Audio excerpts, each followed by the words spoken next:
Good afternoon बेटा। Good afternoon sir. हाँ ठीक है।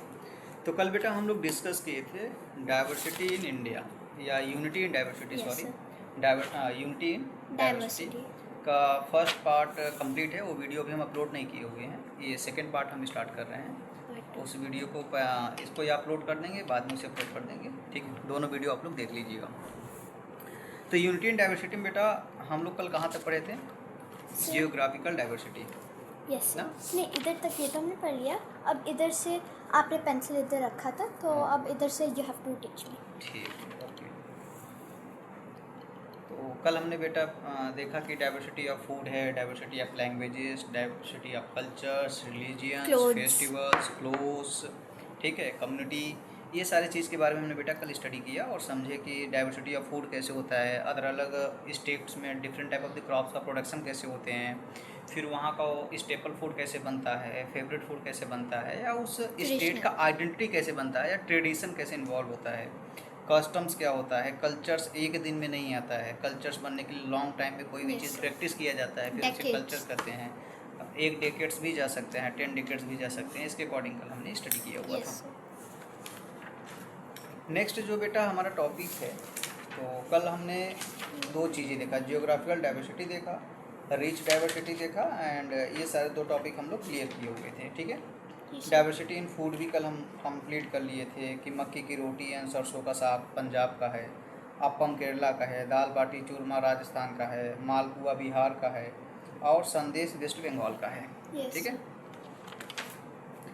India is known as the space bowl of the world, ठीक है। इंडिया किस नाम से जाना जाता है? Spice Space. Bowl, sorry not space, spice. तो India is known as the spice bowl of the world कहा जाता है अगर ब्रिटिश के टाइम पे बेटा। हाँ, कुछ आप बोलना चाहते हैं? हाँ जी सर, जब ब्रिटिशर्स हम पे रूल करते थे, they used to trading for goods in replace of our spices. Okay. तो भारत को बेटा सोने की चिड़िया कहा जाता था। सोने की चिड़िया मतलब नहीं कि भारत में जो चिड़िया होती थी वो सोने की होती थी। सोने की चिड़िया ये मतलब बेटा हम लोग के यहाँ जो मसाले होते थे, मसाले से लेके जाते थे, ट्रेड करते थे, और ट्रेड के उसके उपलक्ष्य में, उसके बदले में हम वहाँ से सोना लेके आते थे, ठीक है। ट्रेडिंग में बेटा गोल्ड बहुत इंपॉर्टेंट चीज़ होती थी, इसलिए भारत को सोने की चिड़िया कहा जाता था। भैया यहाँ पे सोना उगता है। ऐसे समझिए कि किसी जगह पे बेटा कोई ऐसी चीज़ हो जहाँ पे वो प्रोडक्शन होता है। जैसे मान लीजिए कि शुगर केन एक ही जगह एक ही स्टेट में प्रोड्यूस होता हो, ठीक है, उसे कह दिया भाई सोने की चिड़िया है, सोने की खदान है।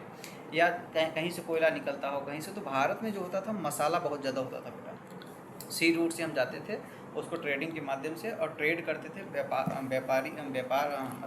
करते थे, उसके बदले में हम लोग सोना लेकर आते थे। क्लियर है? It produces several spices such as pepper, cardamom, cloves, cinnamon, turmeric, bay leaf, cumin and fennel among many others. मतलब अगर देखा जाए बेटा सारे मसालों के नाम है, जैसे लौंग हो गया, ठीक है, इलायची हो गया, हल्दी हो गया, बे लीफ हो गया, क्यूमिन, जीरा हो गया।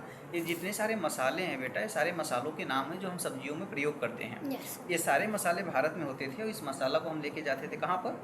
Trading in sea. In through sea route से अनदर कंट्री। Yes. जापान हो गया, अमेरिका हो गया, चाइना हो गया, फ्रांस हो गया, जितने सारे England. गल्फ की कंट्रीज है, इंग्लैंड हो गया, जितने सारे वेस्टर्न कंट्रीज है, इस कंट्री में हम लेके जाते थे, ट्रेड करते थे, या वहाँ से व्यापारी आते थे और उसके बदले हम सोना लेकर वहाँ से आते थे। That is why we were called golden bird. हाँ, golden bird. Okay, India that why called India is a golden bird. Sir, पर मैंने सुना हुआ है कि एक स्टोरी है जिसमें हमारे पास एक्चुअली एक गोल्डन बर्ड था and the Britishers store it from us. नहीं बेटा, ऐसा स्टोरी कुछ तो हमने नहीं सुना हुआ है, और ऐसा स्टोरी कोई है भी नहीं। आई थिंक Golden ये bird था। होगा सर कि the Britishers came and took all our gold, that is why we were not called as the name of golden bird after British rule. Okay. Spices are another very important and common ingredients of various food items in India. ठीक है। Without spices आप पता है कोई food prepare कर सकती हैं? जो भी हम फूड प्रिपेयर करेंगे उसके लिए स्पाइसेस चाहिए। दाल भी बनाएंगे तो भी टर्मरिक चाहिए, हल्दी चाहिए, और टर्मरिक हल्दी क्या है? स्पाइसेस ही है। Spice. उसमें तड़का फ्राई करेंगे तो भी क्यूमिन जीरा की ज़रूरत है, जिंजर अदरक की ज़रूरत है, ठीक है। गार्लिक लहसुन की भी ज़रूरत होती है बहुत जगह पे। Sir, most important is salt. Salt है, ठीक है। मतलब स्पाइसेस की नीड तो है ही। सॉल्ट को स्पाइसेस में अगर ना रखें Yes. बेटा तो भी ये सारी चीज़ें जो हैं, सॉल्ट तो मान लीजिए ओशन समुद्र से निकलता है, खारा Yes. पानी जो होता है बेटा वो निकलता उसको है। बॉईल करके। हाँ ये करिए। Sir I did an experiment on which like मैं जब गोवा गई थी, I went to the Goa, our hotel was next to just like an ocean only. I don't know which ocean it must be, and I took water from over there. When we traveled back home, I took a jar of water, although it's allowed most probably agar it's in small quantities. Okay Then when I came back home, I boiled it on high heat. After some time, all the salt was appearing okay on top. ठीक है। तो बेटा हम क्या करते थे कि जितने सारे फूड के आइटम्स बनाते हैं, जो फूड्स हमारा प्रिपेयर होता है बेटा, विदाउट स्पाइसेस प्रिपेयर नहीं हो पाएगा। ठीक है, ओके बेटा। Yes, sir. तो spices add flavour to food and make them tasty. अच्छा, ये स्पाइसेस को फूड में ऐड करने की ज़रूरत क्या होती है? जैसे आप कोई Flavor. सब्जी वेजिटेबल्स बनाते हैं, ग्रीन वेजिटेबल्स है बेटा, रसेदार सब्जी है, मसाला स्पाइसेस सब्जी है, तो सोचो कोई ऐसी सब्जी जैसे कटहल की सब्जी बना रहे हैं, उसमें Yes. मसाला ही नहीं है, तो सब्जी कैसा होगा? परवर की सब्जी बना रहे हैं, मसाला ही नहीं है। तो जो वेजिटेबल्स, जो सब्जी हम बनाते हैं, जो सब्जी हम खाते हैं, विदाउट स्पाइसेस बेटा अगर उसमें मसाला ऐड नहीं करेंगे तो उसमें टेस्ट नहीं आएगा। Yes. ऐसे ऐसे समझिए, दाल बिना हल्दी और नमक का बना हुआ है। जो दाल हम खा रहे हैं ना तो उसमें हल्दी है, ना उसमें नमक है, ना उसमें अनियन है, ना प्याज है, ना क्यूमिन जीरा है, ना घी है, ना फ्राई है, सिर्फ पानी है और दाल है। कैसे खाएंगे? मतलब टेस्ट नहीं आएगा। Yes, no taste ये will be तो boring. ऐसे कहा जाए बेटा, जैसे जो पेशेंट होते हैं उनको कहा जाता है कि स्पाइसेस मसाला न खिलाओ, सिंपल चीज़ें खिलाओ, तो सिर्फ दाल ऐसे सीधा सीधा बन गया, दाल और रोटी दे दिया गया, खा रहे हैं। ठीक है, तो बेटा स्पाइसेस क्या करता है? फूड में फ्लेवर्स और टेस्ट को ऐड करता है। It doesn't make the dish boring. हाँ, क्योंकि जैसे हमारे टंग में टेस्ट बड होता है बेटा, Yes, sir. तो उसका काम ही होता है ना टेस्टिंग करना। अब टेस्ट बड को, जब टेस्ट रहेगा ही नहीं फूड में, तो टेस्ट बड क्या करेगा? बैठा रहेगा बेचारा कि भाई कुछ आए तब तो टेस्ट करें, कुछ दे ही नहीं रहे हो। ठीक है, तो हर एक चीज़ का बेटा फंक्शन होता है। Almost all Indian households have the masala dabba. ठीक है, जितने सारे हाउस होल्ड हैं हमारे इंडिया में बेटा, जो सारे घर हैं, सभी के घर में देखिए आपको मसाले का डिब्बा मिल जाएगा। आपके किचन में भी जाके देखिए, किसी में एक छोटा सा ऐसे होगा, उसमें थोड़ा थोड़ा रखा होगा, एक में turmeric, salt, Yes, cumin, ginger, मतलब हर एक प्रकार Cumin के, बीच में है। क्लोव, लौंग हो गया, इलायची हो गया, काली मिर्च हो गया, पेपर, मतलब सब कुछ सारे जो टाइप्स ऑफ स्पाइसेस हैं, मसाले हैं, सब मसाले आपको उस डिब्बे में मिलेंगे। Sir, वो तिल वाले भी। अब गाँव में जाके देखिए बेटा, बड़े बड़े डब्बा होंगे, इसमें हल्दी रखा हुआ है, इसमें अचार रखा हुआ है, इसमें सिरका रखा हुआ है। ठीक है, मेरे गांव में सर अगर जाओ उनके घर में देखो तो फिर इतने इतने बड़े तो एक मसाले के हाँ, हैं। उसमें मेथी रखा हुआ है। तो ये सारे डिब्बा जो है बेटा आपको गांव में भी दिखाई देंगे और शहर में भी दिखाई देंगे। बस शहर के डिब्बे हो सकते हैं छोटे हो जाएं, साइज छोटे हो जाएं, थोड़ा सा डिजाइन हो जाए, बट होगा उसमें मसाला ही। ठीक है, the traditional spice box which has around 5-7 small cups to store spices used in the cooking different dishes. There are also several types of spices mixed that are commonly used in the different types of dishes such as garam masala use in the most regions of India. जैसे बहुत सारे spices क्या कर देते हैं, mix कर देते हैं, जिसका नाम है गरम मसाला। ठीक है, गरम मसाला मतलब छोले हाँ, बहुत सारे, जैसे छोला भटूरा बना, छोला बना आपका, परवर की सब्जी बना, उसमें कटहल की सब्जी बना, तो गरम मसाला का यूज होगा। हाँ बोलो बेटा, हो गया? ठीक है, अभी आप रीडिंग कर, आप साइंस का कर लीजिए रीडिंग, या तो कल जो बेटा जंगल बुक आया था उसको आप रीड कर लीजिए। ठीक है, तो बेटा garam masala use in the most regions of India, panchphoran popular in the eastern India, और goda masala which is sweet spice mix popular in Maharashtra. तो गरम मसाला हो गया बेटा पंचफोरन, जैसे कद्दू की सब्ज़ी बनाइए आप, जिसे सीताफल कहते हैं। ठीक है, कद्दू की सब्ज़ी कचौड़ी के साथ अगर आप खा रहे हैं आई भारत थिंक में। स्टार फ्रूट होगा। हाँ कर लीजिए बेटा। Star fruit, I think sir sitaphal is star fruit only, right? Okay, तो वो सारी चीज़ें बेटा उसे ही को कहते हैं। तो diversity in the textiles and clothing. ठीक है, each state of India has its unique style of clothing. ठीक है, आप महाराष्ट्र में जाइए, वहाँ का देखिए कैसे कपड़े पहनते हैं, यूपी में जाइए वहाँ अलग है, दिल्ली में अलग है, हरियाणा में अलग है, पंजाब में अलग है। ठीक है, हर एक कंट्री, सिक्किम में अलग है। ठीक है, गुजरात में अलग है, जितने सारे स्टेट हैं बेटा वहाँ के जो कपड़े का सेंस है। हिमाचल प्रदेश देखिए, डिपेंड ये करता है ना वेदर कैसा है। जैसे हिमाचल प्रदेश में सर वो जो आपको कैप्स मिली कश्मीरी स्टाइल वाली, जिसमें they have rich good quality wool. When I went to Himachal and Shimla in Theog, they provided us with a welcome hat. It must be in my drawer only. It's made of perfect quality wool. Everyone wore the same quality of wool in their hats, also in their clothes, as in suit and warm clothes. So every country has their own style. हाँ, तो every country every state, India की बात किया जा रहा है बेटा कि इंडिया में एक्सपीरियंस है wide range of climatic conditions. क्यों हो रहा है कि each state of India has its unique style of clothing since India experience है wide range of climatic condition different parts of a country. ठीक है, तो हमारे हर एक स्टेट में क्लाइमेटिक कंडीशन, जैसे मान लीजिए इस समय बारिश हुआ, ऐसा ना कि 28 स्टेट्स में बारिश हुआ होगा। Yes sir. तो आप बताइए जहाँ पे बारिश हुआ होगा अम्ब्रेला वहीं पे यूज़ करेंगे ना। Yes sir. कि जिस मान लो महाराष्ट्र में बारिश नहीं हुआ तो भी लोग अम्ब्रेला लेके ऐसे चल रहे हैं, चलेंगे नहीं चलेंगे। तो क्लाइमेटिक कंडीशन डिसाइड करता है कि हम कपड़े कैसे पहनेंगे, ठंड वाला कपड़ा पहनेंगे या गर्मी वाला कपड़ा पहनेंगे, अम्ब्रेला यूज़ करेंगे, रेनकोट यूज़ करेंगे। ठीक है, तो हमारे स्टेट का वेदर भी तो अलग अलग है, तो कपड़े भी यूनिक स्टाइल भी होता है। ठीक है, in different parts of a country people clothing also various greatly. For example people living in the mountains and hills wear woolen clothes to protect themselves from the cold weather। अगर मान लीजिए mountain हिल पे रह रहे हैं, हिमाचल प्रदेश में रह रहे हैं, ठंड के जगह पे रह रहे हैं, कोल्ड प्लेस पे रह रहे हैं, अब बेटा वो गर्मी वाले थोड़ा सा वूलन कपड़े पहनेंगे जो उनको बॉडी को हीट दे। ठीक है, और जो ठंड में जो गर्मी में रह रहे हैं वो बहुत हल्के कपड़े पहनेंगे जिससे कि उनके बॉडी के थोड़ा सा मतलब ठंड मिले, हवा ट्रांसफ़र हो पाए बॉडी में से। तो हमारा जो कपड़े पहनते हैं, हम जो कपड़े पहनते हैं वो इसमें ये डिसाइड होता है बेटा, उसका ये पर्पज़ होता है कि वहाँ का वेदर कैसा है। हाँ बोलिए सर। जैसे if you go to Saudi Arabia in Riyadh, like it's the most heat that Riyadh has because like it's the capital of Saudi Arabia. If you go in there, sir, everyone will be wearing a top. They will be tying something on their head for heat waves to not transfer and like give headaches for the head. They will wear all white clothes from top to bottom. Why, sir? Because white is the only color that. हाँ बोलिए आप। Yes. So why, sir? Because white is the only color that absorbs proper sunlight, and that's what prevents the Arabian people from getting burns from.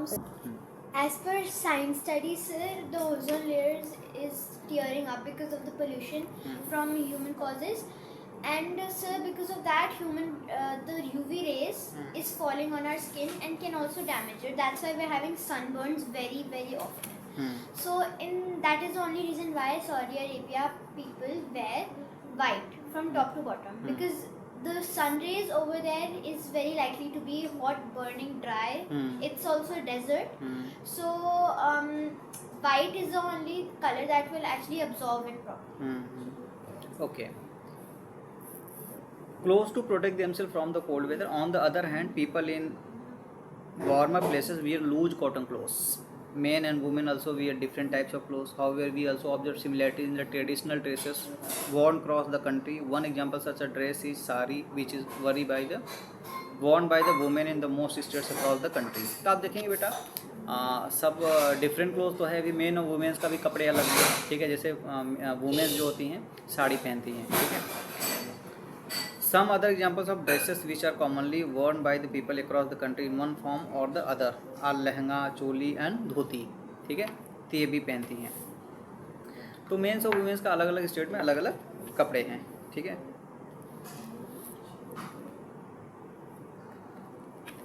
फिर यहाँ पे देखिए बेटा असामी dancer, मतलब यहाँ पे अगर आप देखेंगे बेटा जो उनका कल्चर है, गरबा डांसर हो गया बेटा। ठीक है, और भील डांसर्स हो गए, कौन डांसर्स हो गए। तो अलग अलग स्टेट का बेटा अपना डांसिंग भी है, अपना अपना ट्रेडिशंस है। ठीक है, जैसे ये देखिए यहाँ पे ट्रेडिशनल हैंडमेड साड़ी, हाथों से बनाई हुई साड़ी है बेटा यहाँ पे। ठीक है, हैंडवीव। हाँ, तो अ यूनिफाइंग बॉन्ड क्या होता है बेटा, a sari is a traditional Indian clothing. ठीक है, एक ट्रेडिशनल इंडियन क्लोथ है बेटा, कपड़े हैं sari. It is a long single piece of cloth. हाँ बोलो बेटा। ठीक है, तो आप अभी क्या करेंगी बेटा, a sari is a traditional Indian clothing. It is a long single piece of cloth. It is usually worn with a top, a choli or a blouse. ठीक है, it is worn by women in many parts of a country. मतलब बहुत सारे देश में ये सारे कपड़े पहने जाते हैं जो अभी हमने बताया। Yes, sir. It is worn by women in the many parts of the country. Some people have traced the history of sari back to the Indus Valley civilization. आपको पता होगा इंडस वैली सिविलाइजेशन जो है बेटा बहुत पुराना civilisation है हमारा।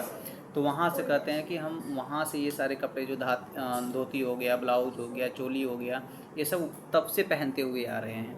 ठीक है, आज ये तो कंट्री हो गई, शहर हो गया, सिटी हो गए, मेट्रो सिटी हो गया, तो स्कर्ट्स निकल गए, हाफ पैंट निकल गए, ट्राउजर्स निकल गए, ठीक है, लेगी निकल गए, तो बहुत सारे जो जेंट्स निकल गए बेटा, ठीक है, जीन्स जो पहनते हैं, जेंट्स नहीं, तो पैंट हो गए बेटा, ये सारे हम लोग पहनने लगे, टी शर्ट पहनने लगे, शर्ट पहनने लगे, ये सारे कपड़े पहनने लगे। Yes. पहले तो बेटा यही कपड़े होते थे, धोती होता था, ब्लाउज होता था, चोली होता था, साड़ी होता था, साया होता था बेटा, ये Yes. सारे कपड़े हम पहले पहनते थे, ठीक है। आज भी बहुत सारे लोग पहनते हैं, गाँव के जो वुमेन्स हैं यही सारे कपड़े मोस्टली पहनती हैं। To follow tradition. हाँ, it became a popular piece of clothing through different periods in history. In fact during the freedom struggle sari become a national symbol. मतलब जब फ्रीडम स्ट्रगल, स्वतंत्रता के लिए जब संघर्ष चल रहा था बेटा, उस समय भी जो भारत का पहचान बनी हुई थी, साड़ी जो था बेटा वो क्या कहते हैं कि नेशनल सिंबल था, एक चिन्ह था, पहचान था। क्या बेटा, ले लीजिए। Therefore, we can easily say that sari is not only a piece of clothing, but rather a representation of Indian culture. ठीक है, तो बेटा साड़ी सिर्फ क्या है, एक रिप्रेजेंटेशन ऑफ, सिर्फ एक क्लोथ नहीं है बेटा, but rather representation of Indian culture. ये हमारे कल्चर को भी, हमने कहा ना कल्चर क्या है, एक लॉन्ग टाइम से बेटा चलती आई हुई प्रैक्टिस। कल्चर का मतलब ये नहीं कि किसी ने लिख दिया था, मतलब एक ही काम बेटा बहुत डिकेड्स, 100, 200, 500, 1000, 2000 ईयर से चलता आया हुआ जो चीज़ें प्रैक्टिस है, that is called culture. Sir, if it's from the Indus Valley civilization, it should be over 5 decades. हाँ, तो बेटा कोई भी चीज़ एक दिन में नहीं बनता है, ठीक है। कल्चर जो है हमारा, आज नहीं कि कल हम सुबह सो के उठे और कल से बोल दिए कि ये कल्चर हो गया, अब ये सब लोग एक्सेप्ट कर लेंगे, नहीं। बहुत लंबे समय से की जाने वाली प्रैक्टिस या होती हुई प्रैक्टिस जो होती है बेटा, दैट इज कॉल्ड कल्चर, ठीक है। तो it is traditionally made from 2 different types of fabric, natural fabrics, cotton and silk, और सिंथेटिक फैब्रिक्स। ये 2 फैब्रिक से बनता है बेटा, एक होता है नेचुरल फैब्रिक्स, एक होता है synthetic fabrics, such as rayon, chiffon और georgette, Banarasi, Kanjeevaram, Paithani, Patan Patola, Muga and Mysore are some of the famous varieties of silk sari. ये साड़ियों के नाम है, जैसे बनारस की साड़ी बेटा, बनारसी साड़ी एक नाम है, ठीक है। अमिताभ बच्चन के गाना भी ने कहा था, खा के पान बनारस वाला, ठीक है। तो जैसे पान हो गया, साड़ी हो गया, मतलब हर एक चीज़ का, हर एक पर्टिकुलर का एरिया के बेटा कुछ चीज़ें फेमस होती हैं, ये साड़ियों के नाम थे, ठीक है। जैसे खादी हो गया, some of the famous varieties of silk sari, ये साड़ी के नाम थे, khadi, Kota, Doria, Chanderi, ikat and bandhani are few varieties of the cotton sari woven in India. ये सारे कॉटन साड़ी हैं, ठीक है। सिल्क साड़ी और कॉटन साड़ी दोनों के बारे में आपको बता दी गई। कुछ साड़ी होते थे, साड़ियों के नाम दिया गया है, जैसे हमने आपको बता दिया ना बेटा, बनारसी, ठीक है, कांजीवरम, So, ये Paithani, state is this from? Pathan Patola, Kanjeevaram. अलग अलग स्टेट से है बेटा, ठीक है, अलग अलग स्टेट के डिस्ट्रिक्ट में से है। Okay. जैसे बनारसी बनारस का है बेटा, Yes. बनारसी जो साड़ी है वो कहाँ का है, My बनारस nanny का has है। visited Banaras. हाँ, It's a very traditional area. So. yes. The history of weaving a sari, weaving goes back to thousands of years. Two main methods of weaving are handloom and powerloom. अच्छा, जो कपड़े आज बनाए जाते हैं बेटा, weaving किए जाते हैं, जो सिलाई किए जाते हैं, आपने नहीं देखा होगा, हमें बचपन में याद है, हमारी माँ हम लोग को स्वेटर सिलने के लिए नहीं वो होता था बेटा, 2 ऐसे लेते थे, सर 2 वाले मेटल स्टिक्स होते, हाँ, दादी मेरी मेटल sweater- स्टिक्स होते थे बेटा, उसको स्वेटर ऐसे बीनते रहते थे, मतलब कुछ ना मारते भी रहते थे, खाना पकाते रहते थे, मेटल बीनते रहते थे। हम लोग जैसे ही जाते थे उनके पास ना, एक लपड़ा आशीर्वाद दे देते थे, पिकी करके रोते उधर जाते थे, वो अपना काम कर रहे हैं, ठीक है। बच्चों को ली हुई गोद में, हम लोग को गोद में भी ली हुई, तो भी स्वेटर बुनती रहे हाँ हैं। जी सर, दादी भी इतने स्वेटर्स मेरे लिए वो करे थे, उन्होंने निट किए थे, निटिंग बेसिकली बहुत सारे, अभी भी नानी के घर में 2। हाँ, निटिंग का मतलब वही बुनाई Yes, करना ना, yes. तो वही कर रहे हैं कि जो निटिंग होता था, तो हम लोग की माँ कैसे करती थी, हम लोग की माँ क्या करती थी, बिजी भी होती थी, ठीक है, कोई काम भी कर रही है साथ में बुनाई, 2 मिनट समय मिल गया, कुछ कर रही थी, उसको छोड़ के फिर बुनाई करने लगी, और हम लोग को मार भी रहे, गोद में ली हुई, हम लोग रो भी रहे हैं तो भी करने लगी, क्योंकि उनके पास बहुत सारे काम हैं। हाँ, यस। तो आज बेटा जो कपड़े हम लोग रेडीमेड कपड़े लेने लगे हुए हैं, पहले क्या होता था, बड़े भाई का कपड़ा छोटे भाई को, छोटे भाई का कपड़ा फिर उसके छोटे भाई का, अभी भी होता है मोस्टली में, ठीक है। आपके लिए कपड़े आते हैं, ईवा सारी कपड़े क्या करती है, चुरा ले, चुरा क्या मतलब, मतलब ले लेती है, एज इन उसके फिट हो जाता। ईवा महाचोर है, चोर नहीं है, ठीक है। तो ये सारी चीज़ें, the history of weaving a sari, weaving goes back two thousands of year बेटा, हजारों साल से ये साड़ी का जो हो रहा है वीविंग हो रहा है बेटा। 2 main methods of weaving are handloom and powerloom. दो मेथड है, दो तरीका है वीविंग करने के। एक हैंडलूम है मतलब जो हाथ से किया जाता है बेटा, एक पावर लूम है उससे किया जाता है। Handloom weaving is the traditional method where the sari is woven using a manual loom. Banarasi, Kanchipuram, Chanderi, Patola and Jamdani are few popular handloom varieties of sari popular across India. पूरे भारत में ये फेमस है। And they are made by since they are made by the artisans using hands, हाथ का use करके बनाते हैं बेटा, इसलिए उसका हैंडलूम पड़ा हुआ है। They are unique in design and have intricate patterns making them very popular. They consume less energy in the production process and are made with the natural fabric, they are more sustainable. मतलब इसका cost कम लगता है, production करने का method अलग है बेटा, easy है, हार्डवर्क कम लगता है, एनर्जी कम लगता है, प्रोसेस बहुत ईजी है, इसलिए बेटा ये ईजिली क्रिएट किया जाता है और सस्टेनेबल है, सस्ता भी है बेटा, ठीक है। Sari are known by different names in different state, ठीक है। कांचीपुरम साड़ी, बनारसी साड़ी, ठीक है। तो ये सारे बेटा हर एक स्टेट में अलग अलग नाम से साड़ी का नाम भी होता है। जैसे कांचीपुरम साड़ी हो गया, बनारसी साड़ी हो गया। बनारसी साड़ी बनारस का साड़ी है, ठीक है। तो कल आप एक काम करेगा, आपका होमवर्क ये है कि आप 10 साड़ियों के नाम लिखेंगी और उसमें से क्या होगा 10 स्टेट्स, ठीक है। 10 स्टेट के नाम साड़ी लिखेंगी और वो साड़ी किस स्टेट से बिलोंग करते हैं, या 10 स्टेट्स लिखिएगा, उस स्टेट से कौन सी साड़ी बिलोंग करती है बेटा, पैसे भी लिख सकती हैं, ठीक है। आप बातचीत कर सकती हैं, आप परेशान होते हैं, आप जैसे जनरल क्वेश्चन पुटअप कर सकती हैं, आप पुटअप कर सकती हैं। ये भी उस बच्चों के भी बन रहा है जो ऑनलाइन पढ़ना चाहते हैं, ठीक है, वो भी बच्चे हैं। तो वो बातें करिए जो आपको क्वेश्चन करना है। ऐसा नहीं कि आपको जो कुछ करना चाहते हैं आप कर नहीं पाएंगे, आप क्लास में जो करना चाहें कर सकती हैं, ठीक है। बट जो बोलिएगा उसको सोच के, हाँ बोलिए। Can I also pick out some of the sari names for the homework from the book also? हाँ, बुक से भी, जो बुक में दिया गया है बेटा उसको ले लीजिएगा। Okay, and half from add research. कर लीजिएगा, ओके, रिसर्च कर लीजिएगा। अब 2 वर्ड हम समझते हैं यहाँ पे। सिंथेटिक फैब्रिक का मतलब क्या होता है बेटा, नेचुरल फैब्रिक का मतलब क्या होता है, और सस्टेनेबल का मीनिंग क्या होता है। तो first we are understand what is the natural fabric, ठीक है। नेचुरल फैब्रिक मीन्स बेटा a fabric which is obtain from plant, okay, nature, animal और mineral sources, that is called natural fabric. वह फाइबर बेटा, वह फैब्रिक्स बेटा जो हमें नेचर से मिला हुआ। तो नेचर से कहाँ मिलेगा, या तो प्लांट से मिलेगा, या तो एनिमल से मिलेगा, या तो बेटा हमें क्या होगा मिनरल सोर्सेज से मिलेगा, that is called natural fabric. Mineral source मतलब जो मिनरल्स होते हैं बेटा उस चीज़ से जो मिलती हैं, ठीक है। मिनरल्स आपको पता होगा ना, मिनरल्स क्या होते हैं, ठीक है। सिंथेटिक फैब्रिक क्या होता है बेटा, a fabric which is human made and it is produce by machines in factory. जो ह्यूमन मेड है बेटा जो फैक्ट्री में प्रोड्यूस की जाती है, that is called the synthetic fabric. Sustainable क्या है बेटा, using natural resources and energy in a way that does not damage the environment, ठीक है। Using natural resources and energy in way that does not damage the environment. Clear है। Yes, sir. तो यहाँ पे देखिए बेटा पटोला साड़ी है, पटोला साड़ी का इमेज दिया हुआ है। Jamdani sari being woven by hand है। और जो ऑनलाइन पढ़ रहे हैं वो भी अपना बुक ओपन करके देख लें, पेज नंबर 175 पे पिक्चर दिया गया है, ठीक है। आप वहाँ पे ओपन करेंगे, ये NCERT बुक है, NEP के अकॉर्डिंग, न्यू एजुकेशन पॉलिसी के अकॉर्डिंग क्लास 6 स्टैंडर्ड की बुक है ये, सोशल साइंस की। तो क्लास 6 स्टैंडर्ड के स्टूडेंट आप NCERT बुक बाई कर लीजिए और पेज नंबर 175 पे देख लीजिए। Book name is Footprints. Okay, book name is footprints. तो पटोला साड़ी बेटा, Jamdani sari being women by hand और चिंट क्लोथ। हाँ, So what is the meaning of patola? Patola sari का नाम है बेटा, Oh, okay. ठीक है। Must be Patola from sari, the state or sari नहीं, साड़ी का नाम मतलब एक होता है ना किसी चीज़ का नेमिंग दे देना, तो वो नाम जैसा होता है बेटा, उसका शेप भी होता है, साइज भी होता है, कलर भी होता है। तो it is just a name of the sari, okay. Okay. तो till late 18th century India was one of the largest producers of cotton textiles in the world. याद रखिए बेटा 18th सेंचुरी तक, मतलब 200 साल से पहले बेटा, ठीक है।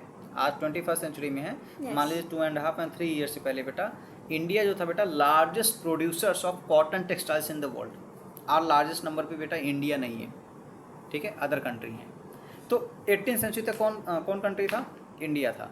Indian textiles were recognise across the world for their fine quality and magnificent artisanship. मतलब इंडिया की जो साड़ी थी ना, जो आर्ट था, जो कला था, पूरे वर्ल्ड में फेमस था। Yes, sir. उसके नाम से, उस साड़ी के, उस आर्टिसंस की वजह से रिकॉग्नाइज हुआ करता था, पहचान मिलती थी कि भैया इंडिया की साड़ी है, इंडिया के कपड़े हैं, इंडिया के टेक्सटाइल्स हैं, इंडिया के क्लोथ्स हैं, इंडिया के गारमेंट्स हैं। Sir, the एक first आइडेंटिटी बना हुआ था। The first artist was Indian artist. India was also one of the largest exporters of the textiles to many parts of the world, such as Southeast Asia, Europe, and Central Asia. These regions imported several varieties of clothes such as jeans, bandhani, Patola, jamdani among others. ये सारे जो हमने बताया, south Asia हुआ बेटा, Europe हुआ, central Asia हुआ, ये सारे टेक्सटाइल इंडिया से टेक्सटाइल्स को इंपोर्ट करते थे। आपको पता होगा there are two terms, import and export. Yes. Import मतलब किसी अदर कंट्री से अपने कंट्री में गुड्स को मंगाना, और एक्सपोर्ट मतलब अपने कंट्री से हमारे बेटा country से दूसरे दूसरे कंट्री country में में अपने गुड्स को दूसरे कंट्री में भेजना, दैट इज कॉल्ड एक्सपोर्ट करना। और इंपोर्ट करने का मतलब है मंगाना। Yes. तो अदर जो सेंट्रल एशिया थी बेटा, जो हमने बताया यूरोप जो था, सेंट्रल एशिया था बेटा, साउथ ईस्ट एशिया था, ये सारे कंट्री क्या करते थे, इंडिया के बने हुए कपड़े को अपने कंट्री में इंपोर्ट करती थी, और इंडिया क्या करता था, एक्सपोर्ट करता था। इसलिए इंडिया महान था। ठीक है, आज इंडिया क्या करता है, आज इंडिया 90% की ज़रूरत की चीज़ें सभी कंट्री से बेटा इंपोर्ट करता है। चाइना से इंपोर्ट करता है, रसिया से इंपोर्ट करता है, अमेरिका से इंपोर्ट करता है, फ्रांस से इंपोर्ट करता है, मतलब इतने सारे कंट्री से इंपोर्ट करता है। आज बांग्लादेश का बना हुआ कपड़ा टेक्सटाइल्स अमेरिका इंपोर्ट करता है। ऑप्शन में आ गया है इंडिया। ठीक है, क्योंकि जो क्वालिटी का प्रोडक्शन हम देते हैं बेटा, वही क्वालिटी का बांग्लादेश भी देके इंपोर्ट कर देता है अमेरिका को। ठीक है, They imported several varieties of clothes such as chains, bandhani, patola, jamdani among others. More than 98 varieties of cotton and silk clothes were exported during that time. उस समय बेटा 98 वेराइटीज के कपड़े इंडिया एक्सपोर्ट करता था साउथ ईस्ट एशिया में, central Asia में, Europe countries को बेटा। इसलिए इंडिया सोने की चिड़िया थी। आज इंडिया इंपोर्ट करता है, एक्सपोर्ट नहीं करता है। हर एक चीज़ 90% चीज़ों पे इंडिया दूसरे कंट्री पे डिपेंड है। इसलिए कोई भी कंट्री आती है कुछ भी बोलकर चली जाती है। इंटरनेशनल स्टेज पे, मंच पे, कुछ भी अंतर्राष्ट्रीय मंच पे बोल के कोई भी देश चला जाता है। इंडिया कुछ नहीं कर पाती है। उसका कारण ये है बेटा कि जो यहाँ के गार्जियन, जैसे आपके पापा, मान लीजिए एक घर के गार्जियन होते हैं, आपके पापा गार्जियन हैं और 4-5 लोग फैमिली के मेम्बर हैं, बहुत सारे लोग हैं, तो वो पापा की जिम्मेदारी है ना कि सभी बच्चों को, वाइफ को, पत्नी को, माता को, पिता को, सबको खाना, फूड, घर, मकान, लाइट, फैसिलिटी, सुविधा प्रदान करना किसका काम है, पिताजी का। अब पिताजी उसके वजह से, जो 5 लोग हैं उसके वजह से बाहर 4 बात सुनते हैं। अगर उनके पास वो जिम्मेदारी ना हो ना बेटा, तो किसी की ना सुने। वही हाल इस समय सिचुएशन भारत का है, क्योंकि भारत वह पिता है बेटा, भारत मतलब जो गार्जियन है घर का वो पिता बना हुआ है, क्योंकि 150 करोड़ की तो आबादी लेके बैठे हुए हैं आप।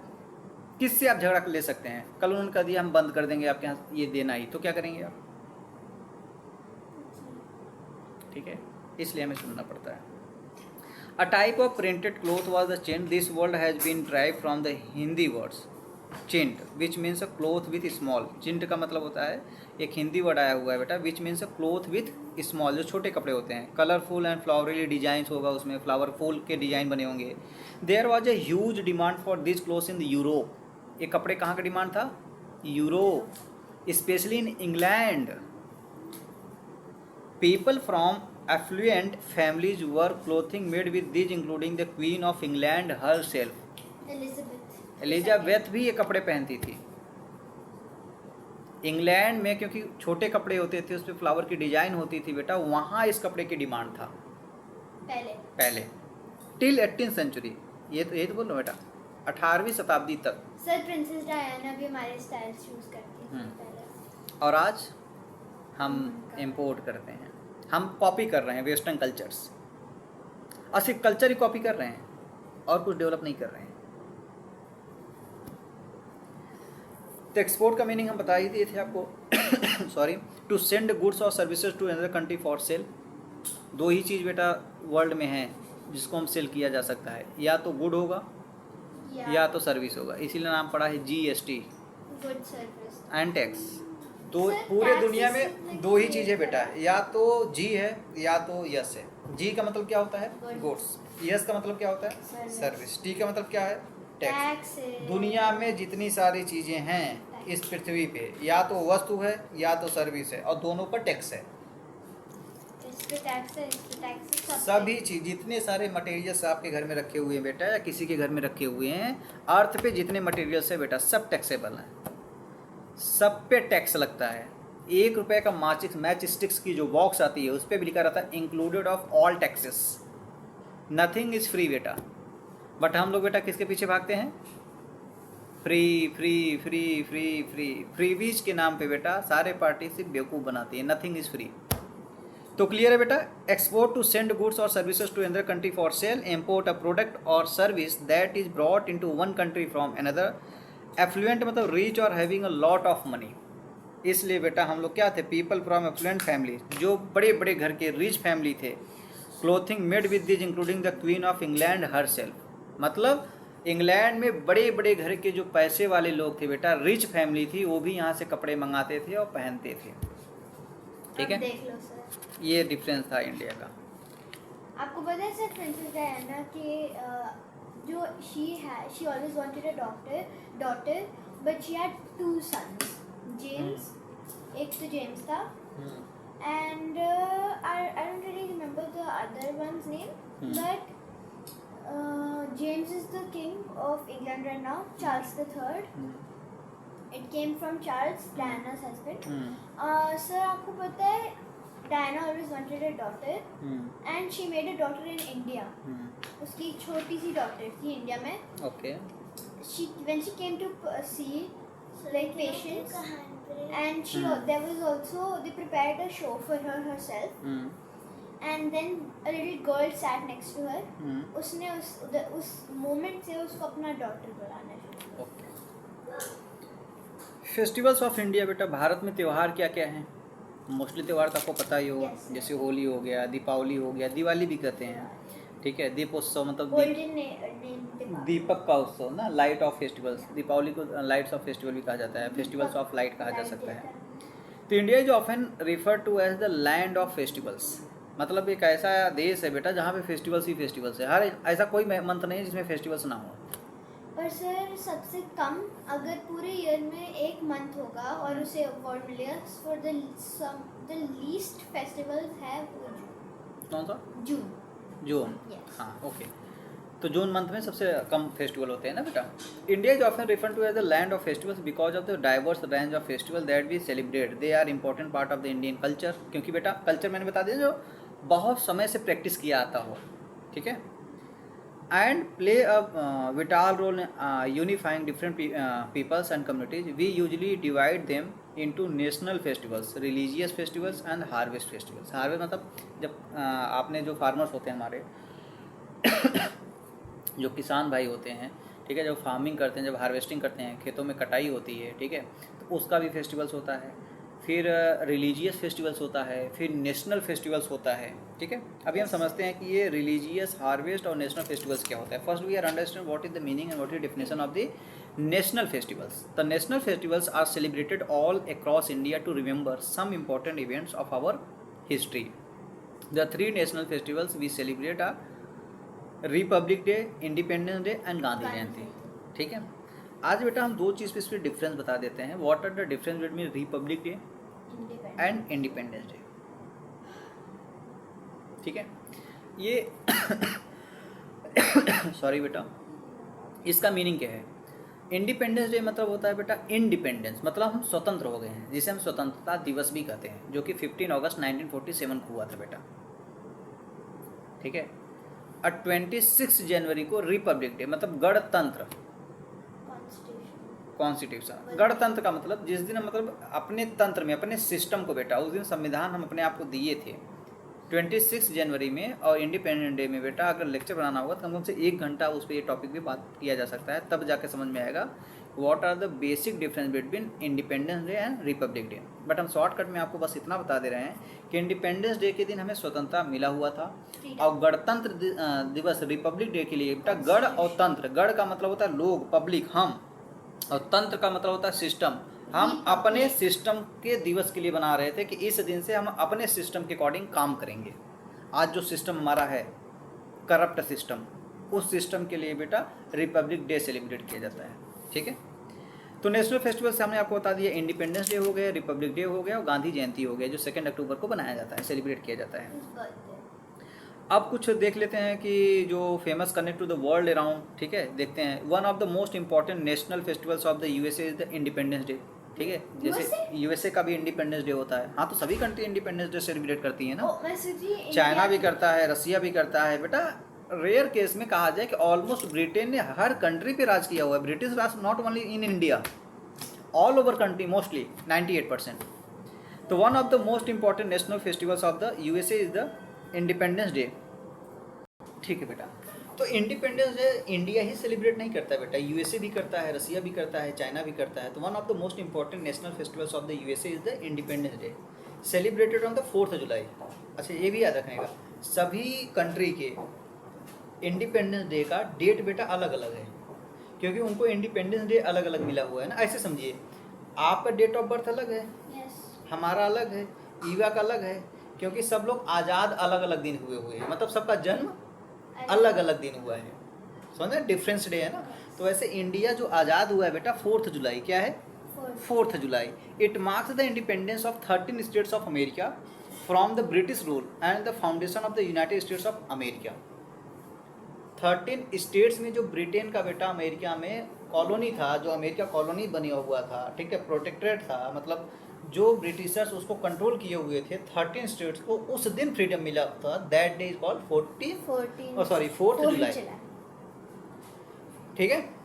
तो आप एक काम करिएगा, आप चाइना का, आप तो 2-3 कंट्री के बता रहे हैं, आप होमवर्क में क्या है आपका, चाइना, रसिया और कुछ ऐसे कंट्री जो बेटा फेमस कंट्री हैं, 4-5 कंट्री का और देख लीजिएगा इंडिपेंडेंस डे कब सेलिब्रेट किया जाता है।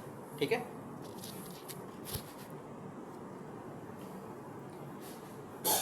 तो नेशनल फेस्टिवल समझ में आ गया बेटा? Yes sir. इंडिपेंडेंस डे होता है, रिपब्लिक डे होता है और गांधी जयंती होता है। क्लियर है? कोई doubts? No sir. Independence day के लिए और रिपब्लिक डे में क्या डिफरेंस होता है बेटा, हमने ये बता दिया। इंडिपेंडेंस डे का मतलब होता है स्वतंत्रता दिवस, मतलब जिस दिन हम स्वतंत्र हुए थे। ठीक है। स्व और तंत्र, इसमें भी 2 वर्ड है बेटा। स्व मतलब सेल्फ, स्व मतलब स्वयं, तंत्र का मतलब क्या होता है, सिस्टम। दूसरों के सिस्टम से, स्वयं से, उस सिस्टम से स्वतंत्र होना, that is called independence day. Republic, गणतंत्र, गण मतलब लोग, When we started following our own rules. हाँ, गण मतलब लोग, तंत्र मतलब system, According to constitution. That is called according to constitution, that is called republic day. Yes. इसमें बेटा बेसिक डिफरेंस होता है, 1 घंटे का 1.5 आवर का लेक्चर होगा बेटा, तो तब जाके आपको अच्छे से समझाएंगे कि व्हाट, अभी नहीं, आगे चल के, कि what are different between independence day and republic day. Clear है? Yes. तो क्या हम नेशनल फेस्टिवल समझ गए? Yes sir. Now we are going to understand religious festivals. People of different religions live in India. Yes and Yes sir. हर एक religion, धर्म के लोग हैं यहाँ पे बेटा। पारसी भी हैं, तो क्रिश्चियन भी हैं, तो हिंदू भी हैं, तो मुस्लिम भी हैं, कि जैन भी हैं, सारे हैं। Yes. मंदिर भी दिखेंगे आपको, मस्जिद भी दिखेंगे बेटा आपको, चर्च भी दिखेगा बेटा आपको, मॉस्को, सब कुछ दिखेगा। Yes. तो people of different religions live in India, thus many religious festivals are celebrated all around the year. Diwali हो गया, होली हो गया, दुर्गा पूजा हो गया, गणेश चतुर्थी हो गया। एक किसका है? हिंदू। दिवाली, दीपावली कहते हैं ना, फेस्टिवल्स ऑफ लाइट। Yes. ठीक है। होली हो गया बेटा, colour festivals.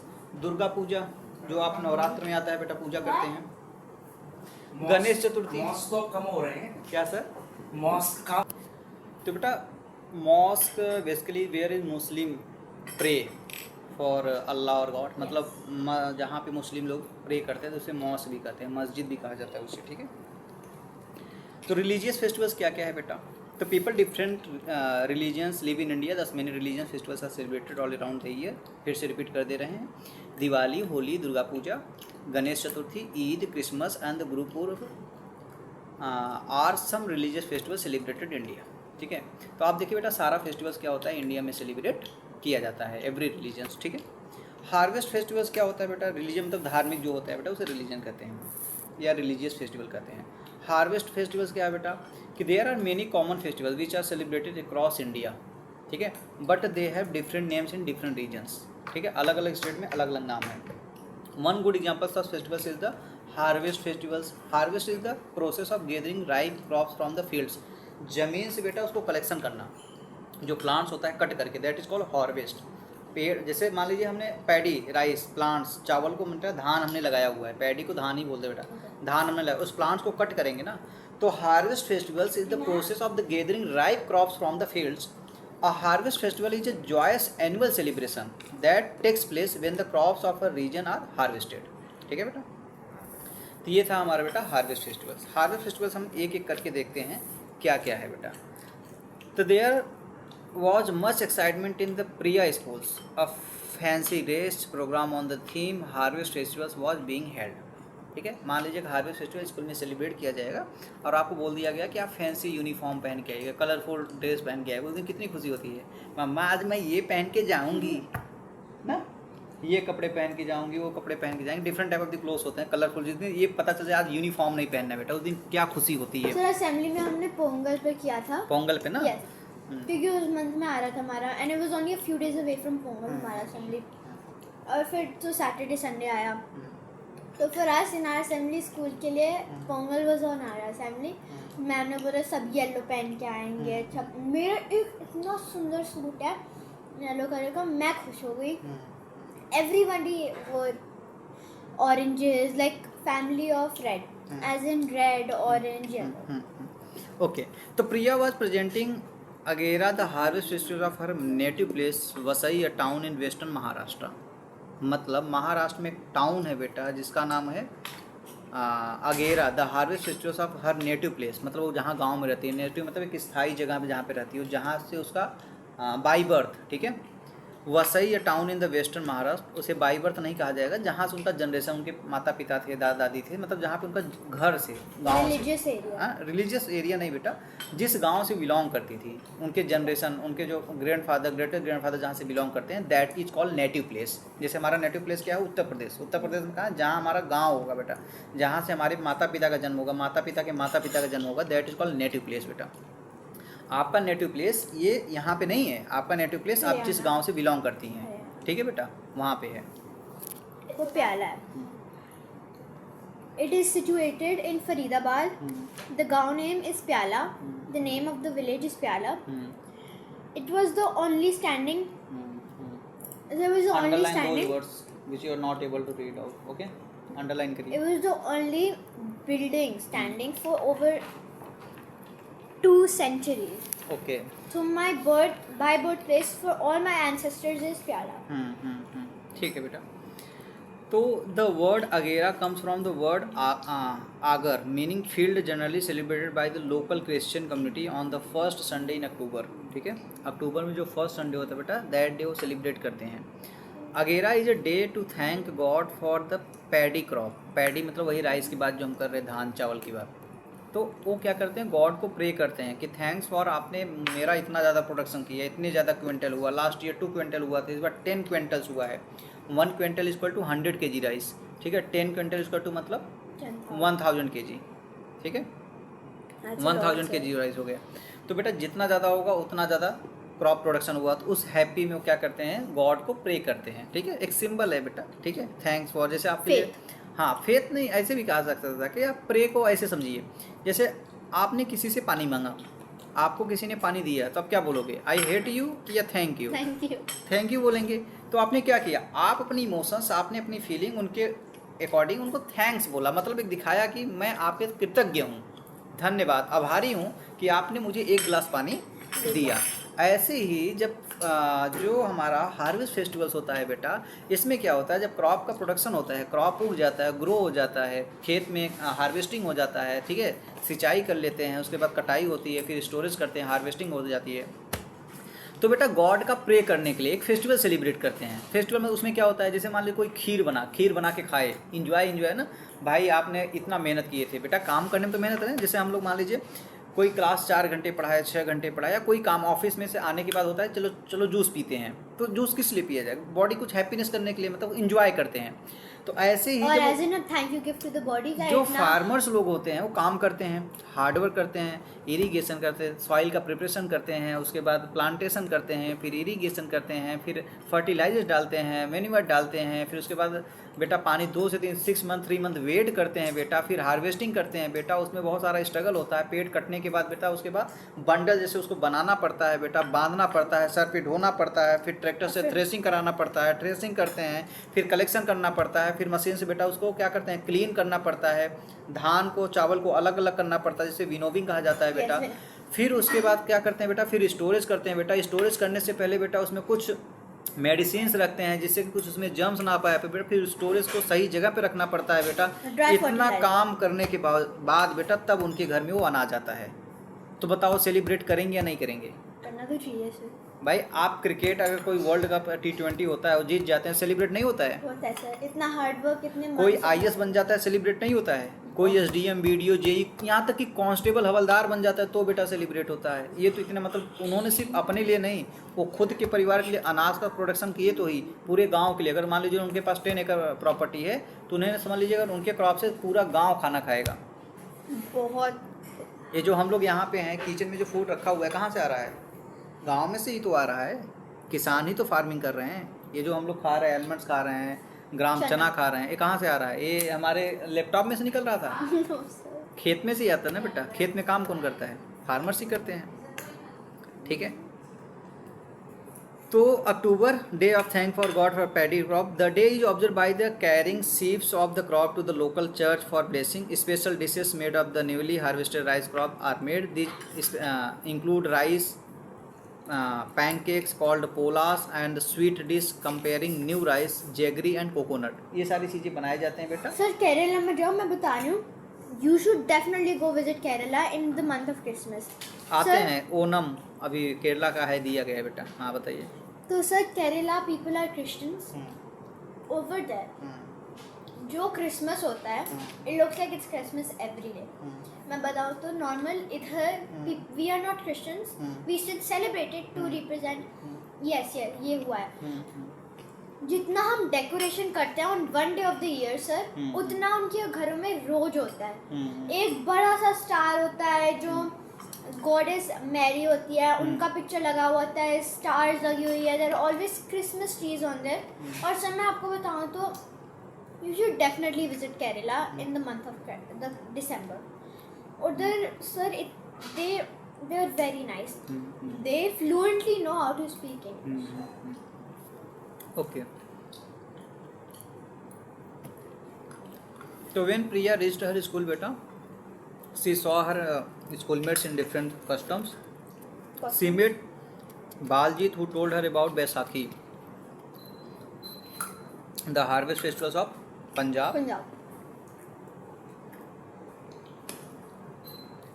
Baljit said Baisakhi is celebrated in April to mark the harvest of the winter crop.